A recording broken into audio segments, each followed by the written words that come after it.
This is the Sim Pit. I'm your host, Sean Cole, and you can see things are a little bit different than normal today. I'm unshaven, it's nighttime, I'm sitting in my rig, I'm not in my normal show form. Well, the reason for all this is I'm back to doing what I love doing the most, and that is just getting down to racing. Now, I'll admit, over the years, I've kind of been converted into more of a road racer, and you'd find me on the local road racing circuit in iRacing or any other sim. But I've been going to Irwindale a lot lately this season, and I gotta tell you, it kind of lit that bug in me to get back to doing some oval racing, which I used to do a lot more of back in the past. So, here I am in the truck, and what I'm gonna be doing is I'm actually gonna go after the C-Class Truck Series, and I'm gonna see how I do. My ranking is in Division 3, and I'm gonna chronicle this season, starting off with week 1. We're here on day 1, week 1. I'm in the car at Texas Motor Speedway, ready to go. Now, the point of this is really to talk about and learn about how I approach each track. And honestly, it's been a long time since I've driven some of these oval circuits, and certainly a long time since I've driven a Chevy Silverado race truck. So we'll talk about building up speed. I'm going to talk about the track, its layout, its configuration, and then you're going to see me go out on track and try to find the fastest driving line. And at the same time, I'm going to pay a little bit of attention to how much fall off do I have? Am I starting to feel like I'm really burning up that front right tire, getting a push and slowing down? Or do I feel like the truck is getting looser each time in? So those are the two things I'm really going to focus on. Now, what I'll do, I'm going to break this down each week into 2 different segments. The first one I'm going to hopefully get out very early in the week, and I'm going to focus on learning the track, getting up to speed, and laying down a good qualifying run. Now, at the end of the week, what I'll do, I will film all of my races all week long, and at the end of the week, we'll look at my points from each week's race, and we'll see how they do in terms of the overall championship. We'll also look at what I did during the races. I'm not going to show you every minute of every single race, but I do want to look at what I did that was good, or what I did that was bad or ugly in this case. So we'll focus on that to see what we can learn from each week as we're pursuing our goal. I'd like to say I want to be the champion. That's a lofty goal, champion of Division 3. I don't think I can get there, but I'd like to see if I can get in the top 20, maybe even into the top 10, but it's going to take a lot of work, and you're going to be able to see me do it each week in 2 different sessions. So let's start off by talking about the Chevy Silverado NASCAR truck, and it's a beast of a truck, and it's a ton of fun to drive.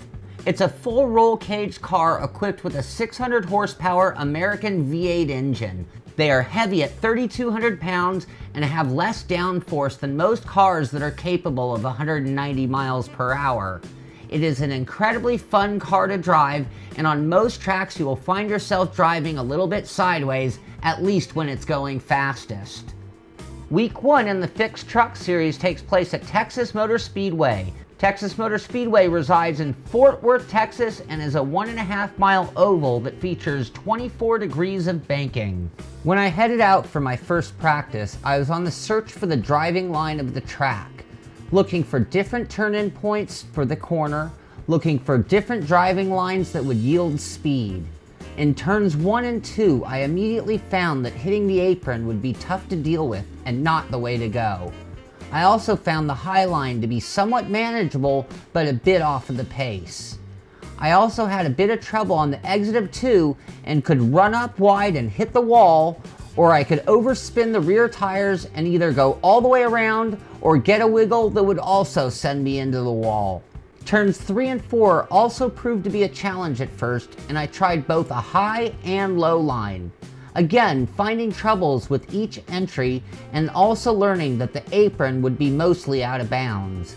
I looped it here, I spun it there, and I hit the wall off of 4 as well. But after enough laps, I was starting to find a good driving line. And at this point in testing, I could already tell that tire wear was going to be a factor when it came to the race, and that there was quite a bit of fall off during the laps. Now, to get a good look at the best driving line that I was able to run, let's take a look at my qualifying lap. You start off coming across the start-finish line at full throttle. We'll be entering turn 1 at about 183 miles an hour. I am entering from pretty far out wide, but you don't have to push it because the wall comes at you quickly. With a slight turn in of the wheel and a smooth release of the gas, I get the car to turn in on a medium to high line. The car might do a slight wiggle, but as soon as you know you have traction, you can start adding a bit of throttle. This will help keep the car stable and tracking well. With the smooth application of the throttle, you can start gaining speed, but you must be sensitive to spinning the rear wheels and causing the car to go loose. At the same time, if you gain too much speed, your truck will start tracking wide and that outside wall comes at you very fast. I found myself many laps having to come off the gas to not hit that outside wall. At the same time, the truck isn't quite happy until it's perfectly straight down the backstretch, and too much gas or too much steering will spin out coming off of turn 2. Now the entry to turn 3 starts out at about 181 miles per hour, and I have had a much harder time dealing with the entry into turn 3. It is easy not to get the turn in on time and find yourself up high and having to be very patient to make it all the way around the entire corner.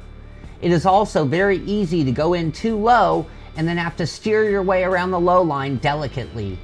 The entry is similar to turn 1 with a medium to high line entry.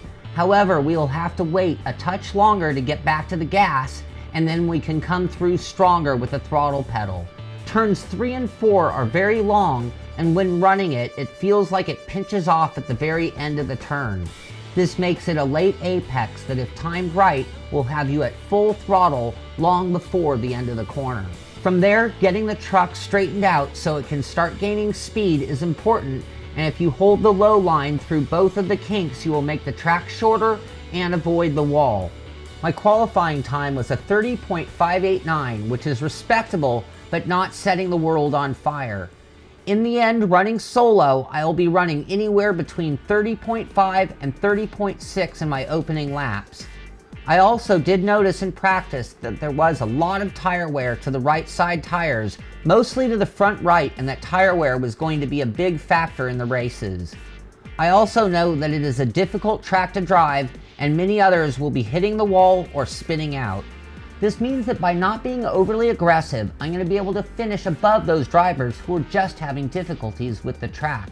When you combine that with tire wear, I think I'm going to be able to make late charges at the end of the races by protecting my tires. So now I am going to get down to racing. And at the end of the week, we're going to recap my races. We're going to look for the things that I did good, we're going to look for the things that I did bad, and we're going to look for some of those ugly moments as well, things that we can learn from to better our efforts for the next race or even next week's track. Then we're going to go through the points, race by race, see how they accumulate, and see how it sets us up for the season. Hopefully I do okay, and hopefully we all learn a lot from this entire experience. I hope you've enjoyed this show. This is the Sim Pit. I'm Sean Cole, and I'll see you on the track.